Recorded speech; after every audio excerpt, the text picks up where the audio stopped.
اور آج جو بھی اویلیبل ہے سیاسی رہنما وہ ادھر موجود ہوں گے. خیر پی ٹی آئی اور اپوزیشن جو اتحاد ہے انہوں نے آنے سے انکار کیا ہے, کچھ صحافی حضرات کو بھی بلایا ہے. دیکھیں اس موضوع پر سر پہ بات کرتے ہوئے علیمہ خان صاحبہ کی گرفتاری کی بھی تیاری ہے نا جی, ان کے وارنٹ گرفتاری 26 نومبر کے کیس میں جی وہ جاری کر دی ہے, استثنا کی درخواست تھی وہ خارج کر دی ہے. تو یہ بھی میں نے کہا وہ کسی وقت بھی ہے, کیونکہ کل بھی انہوں نے ریکویسٹ کیا کہ علیمہ خان صاحب نے کہا کہ 10,000 بندہ آئے جس کو عمران خان صاحب سے پیار ہے وہ افراد آئے. تو یہی محمود خان اچکزئی صاحب نے بھی کہا تھا کہ میں تمام اپوزیشن کا خصوصاً پاکستان تحریک انصاف کے لوگوں سے کہہ رہا ہوں کہ ادھر 10,000 بندہ آئے اگر وہ چاہتے ہیں کہ عمران خان صاحب سے ملاقات کرائی جائے, اگر وہ لوگ چاہتے ہیں تو تب ہی جا کے ہوگا. تو بہرحال کافی سخت جملے بھی تھے محمود خان اچکزئی صاحب کے. مجھے تو ہر جگہ پہ یہی لگ رہا ہے کہ وہ اسٹریٹ موومنٹ کے ہی حق میں ہے, کیونکہ انہوں نے کہا کن سے مذاکرات تو ڈاکو سے کرنے جنہوں نے ہمارے حق میں ڈاکہ ڈالا ہے. مذاکرات تبھی ہوں گے نا بھائی کچھ چیزیں ہمیں دے دو جو ہماری چیزیں چھینی, یہ نہیں مینڈیٹ کے حوالے سے. تو وہ اس طریقے سے لے کے چل رہے جی. اچھا جی, ادھر سہیل آفریدی صاحب ایک تقریب میں تھے جی, ایک یونیورسٹی کا کانوکیشن تھا اس میں تھے. اس یونیورسٹی کے کانوکیشن کا انہوں نے آغاز ہی جس چیز سے کیا سر وہ تو رسول نے میرے خیال میں بہتر انڈرسٹینڈ کر جائیں گے. انہوں نے ایک شعر پڑھا جی جو بڑا مشہور ہے کہ میں طلوع ہو رہا ہوں تو غروب ہونے والا, میرے ہاتھ میں قلم ہے میرے ذہن میں اجالا, مجھے کیا دبا سکے گا کوئی ظلمتوں کو پالا, مجھے فکر امن عالم تجھے ذات کی فکر ہے, میں طلوع ہونے والا ہوں تو غروب ہونے والا. تو سر ان اشعار کے ساتھ ان صاحب نے خطاب کیا جی سہیل آفریدی صاحب نے. اور جب سہیل آفریدی صاحب نے خطاب کیا تو پھر اس وقت بچوں کی حالت دیکھنے والی تھی جی, انہوں نے بڑا اپریشیٹ کیا. پھر انہوں نے کل D G I S P R کی پریس کانفرنس کو رسپونڈ کیا, میڈیا پہ اس کو رپورٹ کرا تو پھر اسی طرح ہی ہوتا جی. انہوں نے کہا مراد سعید کی تقاریر ریکارڈ پر پڑی ہیں, ہم بتاتے رہے کہ دہشت گرد اب پہاڑوں پر ہیں, اب ہمارے گھروں تک پہنچ چکے ہیں, تب یہ کہتے تھے کہ ہم پروپیگنڈا کرتے ہیں. ان کے آفیشیل ریکارڈ کے مطابق 22 آپریشن بڑے میجر ہو چکے ہیں کے پی کے میں, 14,000 آئی بی او یعنی انٹیلیجنس بیس آپریشن ہو چکے ہیں, لیکن دہشت گردی ختم نہیں ہوئی. ہم نے پہلے بھی قربانیاں دی تھیں, ہم یہاں پر آپریشن ہوئے, ہمارے سکول تباہ ہوئے, ہمارے کالج تباہ ہوئے, ہمارے حجرے اجڑ گئے, ہماری مسجدیں تباہ ہوئی, ہمارے کاروبار تباہ ہوئے. 2 دن کے نوٹس پر ہم نے علاقے خالی کیے کیونکہ تب ہم سمجھتے تھے کہ پاکستان کو ہماری ضرورت ہے. یہ انہوں نے کہا جی.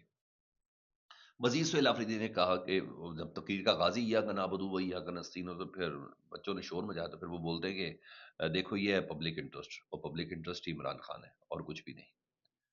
پھر وی سی صاحب نے انگریزی زبان میں تقریر کی تو انہوں نے کہا مجھے بالکل اچھی نہیں لگی آپ نے انگلش میں تقریر کی, میں نے تمام یونیورسٹیز کو ہدایت کی کہ ہماری قومی زبان اردو ہے. اتنا پیٹروٹک ایک یہ چیچر ہے,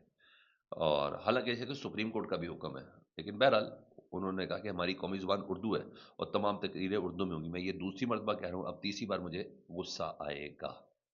میں نے کہا ایک مائنڈ سیٹ کو اچھا نہیں لگتا کہ کے پی ترقی کرے, ان کو اچھا نہیں لگتا کہ ہمارے بچے پڑھیں, ان کو ہمارے بچوں کے ہاتھ میں قلم اچھا نہیں لگتا کیونکہ ہمیں بے سے بندوق ہی سکھایا گیا ہے, لیکن ہم کاف سے قلم پڑھنا چاہتے ہیں. نے کہا کے پی میں ایک بار پھر ملٹری آپریشن کی تیاری ہو رہی ہے, اگر مسلسل آپریشن کرنے کے بعد دہشت گردی ختم نہیں ہو رہی تو پھر سے آپریشن کیا جا رہا, تو قوم کو اعتماد میں لے. یہ لفظ ہے سر, میں پھر بول رہا ہوں میں نے ڈفرنس نہیں بنانے دینا, میں تو بتاؤں گا کہ جو چیزیں جس پر بات ہو سکتی ہے. انہوں نے کہا کے پی میں ایک بار پھر ملٹری آپریشن کی تیاری ہو, اگر مسلسل آپریشن کرنے کے بعد دہشت گردی ختم نہیں ہو رہی تو پھر سے آپریشن کیا جا رہا ہے, تو قوم کو اعتماد میں لے, یعنی عوامی نمائندوں کو,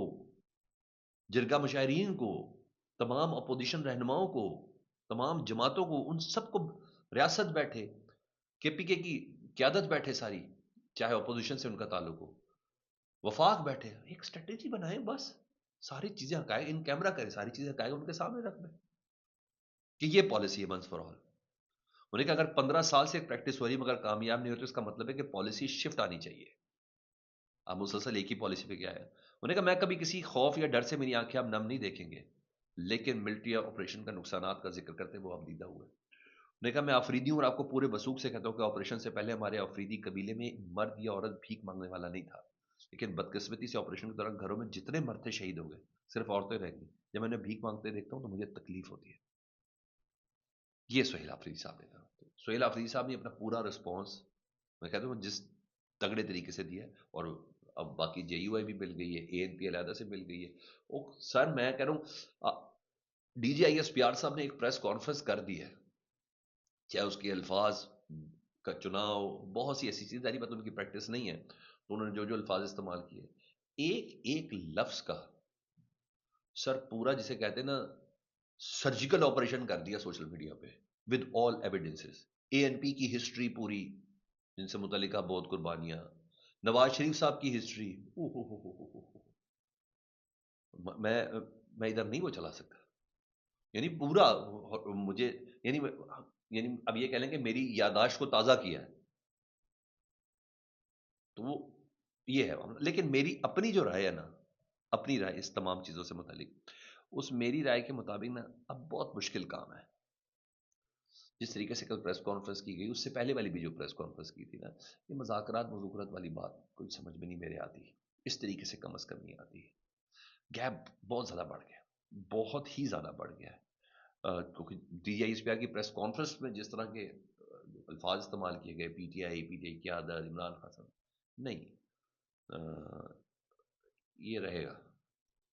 یہ معاملہ رہے گا۔ ہاں، پاور ٹاکس پاور، جب تک پی ٹی آئی پاور میں نہیں آتی، اور پاور ان کے پاس ہے پبلک کی، اس پبلک کو جب تک گریب نہیں کرتے، وہ 8 فروری وہی ڈیٹ ہے نا، یعنی ایک زبردست قسم کا شو ریکارڈ کر دے اگر پاکستان تحریک انصاف پبلک کو گیدر کرتے ہیں، چاہے مشکل تو 10,000 بندہ بھی اس وقت اکٹھا کرنا ہوا ہے، اگر وہ بندہ اکٹھا کر دے تو پھر اسٹیبلشمنٹ سے بات، وہ کہتے ہیں الٹے پیر رہیں گے،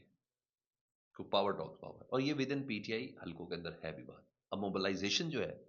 وہ کس طریقے سے ہوگی، اس کا امتحان سر کراچی میں ہے، سندھ میں ہے، جہاں شرجیل میمن صاحب نے کہا ہے کہ ہم کا بھرپور ایسا وزیر اعلیٰ استقبال کریں گے، پروٹوکول بھی دیں گے، سیکیورٹی بھی دیں گے، تمام چیزیں کریں گے، تو یہ مومنٹم جو ہے نا یہ کریٹ کرے گا۔ اور رہی بات یہ مذاکرات کچھ نہیں، جب تک آپ نے اس پوزیشن پر لا کر کھڑا ہے، جس پوزیشن پر 2024 میں پاکستان تحریک انصاف تھی،